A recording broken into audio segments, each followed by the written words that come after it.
Canadian business mogul Kevin O'Leary is putting a price on Rachel Notley's political career.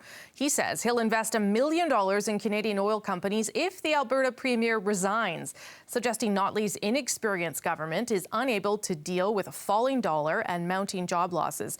But how much of Canada's economic problems can be attributed to, a single politician, and how much is due to global factors?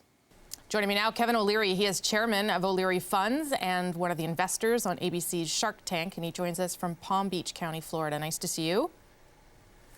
Great to be here. Thank you. So you've obviously provoked a lot of attention, attracted a lot of attention with these claims that you're ready to invest $1 million in Canadian oil industries if the Alberta Premier resigns. Explain what your thinking is behind that. I'm looking at it, and I say this with all due respect, I'm looking at Canada as a Canadian taxpayer, as a Canadian citizen, as a proud Canadian. And here's the thing all of us have to realize. Our number one industry by any measure is export of energy and oil. $130 billion a year. Nothing even comes close. The nearest after that is auto parts and automotive at $60 billion. We have to cherish this because if you look at Canada right now, we're in chaos. We're in crisis. Our economy is ground to a halt. We're on the brink of recession. We have to look at maintaining these jobs that we've got in energy. We keep forgetting hundreds of thousands of people work in the energy space. They pay billions in taxes, provide billions in royalties. They're the backbone of our economy. And through some strange twist of fate, the steward of this, and I again mean no disrespect, I'm just looking at it pragmatically and honestly. I'm looking and watching what's happening in Alberta, which is the heartbeat of our number one industry, and it is led by someone that is not qualified to lead it. Okay, well, it's not. With all due respect, it's not a twist of fate. It's called an election, which is how democracies work. That's how she ended up there. I would argue if that election took place tonight, with the Canadian dollar breaking 70 cents, with the price of oil breaking 30, this would not have been the choice of Albertans. Everybody you know in Alberta has a family member that's lost their job. 52,000 people in a matter of months. You don't call that chaos? You don't call that a crisis? I do. I think that's outrageous. It's 63,000, to be clear, in the first 8 months of 2015. Yeah. But are you saying that the Premier of Alberta is responsible for a low dollar and the low cost of oil? No, she's not responsible for that. Those are the cards she's been dealt. She's not qualified to fix it.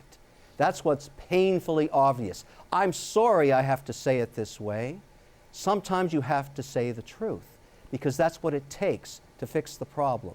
She is not the right woman to lead out of the crisis. It's that simple. Okay. Her government and the people that she's got on this task force have just delayed another crucial decision on royalty rates at a time when she can't afford to do that.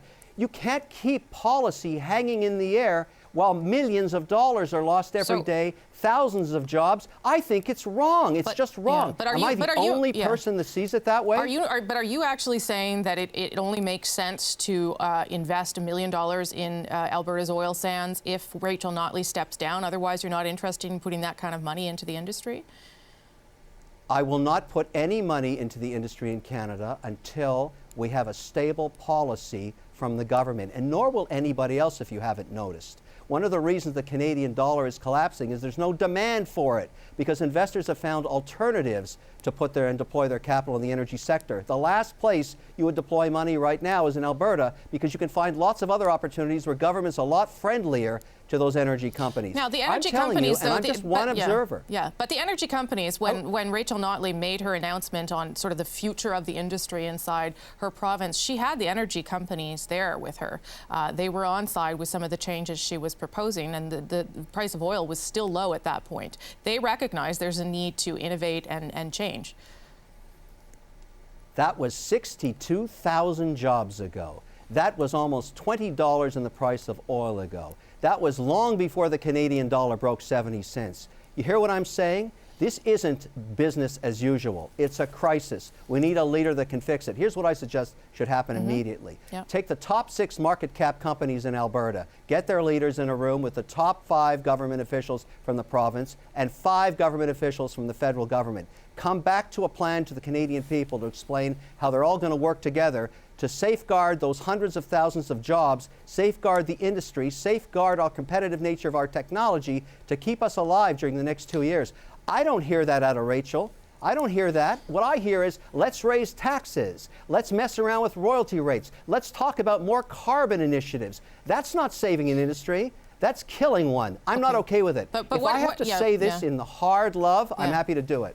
But what does safeguard mean? I mean, they don't have another pipeline. They need a way to get oil out of the ground, and they don't have a control over the price of oil. So you want all these people to sit down and come up with solutions, brainstorm solutions. That's maybe a good idea. But what are the solutions then? You're absolutely right. Well, let me give you an example. I'm listening to the Quebec government, along with the federal government, thinking about giving billions of dollars to one company, a company that's failed, in my view, Bombardier. Yes. Why would we do that when we're trying to save the #1 industry in Canada, energy and energy export? We have to save those jobs. We have to save that industry. If you don't think that's important, turn off the gas in your house for a week in February, anywhere in Canada. Let's call it Energy Appreciation Week, and realize how important it is to have that industry be very vibrant. And it's the #1 export. It's the #1 creation of jobs. Look, I'm a Canadian. I'm a concerned taxpayer. I'm worried about it. My suggestion of spending $1 million is just exactly what it is. It's to get others to listen to what's happening here and think about it a little bit. I mean, I'm happy to invest money in Canada. Give me something to invest in. Give me the rules. Show me the playing field. Tell me what the royalty rates are going to be. Don't keep delaying it. This is not the sign of good leadership. That's the problem, and that's why I'm calling and asking her to do the right thing gracefully. Do what's good for Canadians. Step down. The Premier was asked about your comments today. She came out for a press conference, not just about you, but about other things, and this is what she said in response to you. Well, you know, the last time a group of wealthy businessmen tried to tell Alberta voters how to vote, I ended up becoming Premier. So if now we've got a Toronto wealthy businessman who wants to tell Alberta voters how to vote, I say bring it on. Great. Is that going to create one more job in Canada? Is that going to save the oil industry? Is that the action plan? I want an action plan. That's what I want. I'm putting up my hand as a Canadian. Show me a path to stop this carnage and all these job loss. What's the plan? I don't hear a plan. I don't even hear a royalty rate. I don't even hear any strategy on saving this industry over the next 24 months. That's what I'm talking about. I'm not okay with it, and I'm not the only Canadian saying this. I have every right as a Canadian citizen and taxpayer to ask for a plan. Give it to me. Okay, we'll leave it there. Kevin O'Leary, nice to speak with you. Appreciate it. Thank you.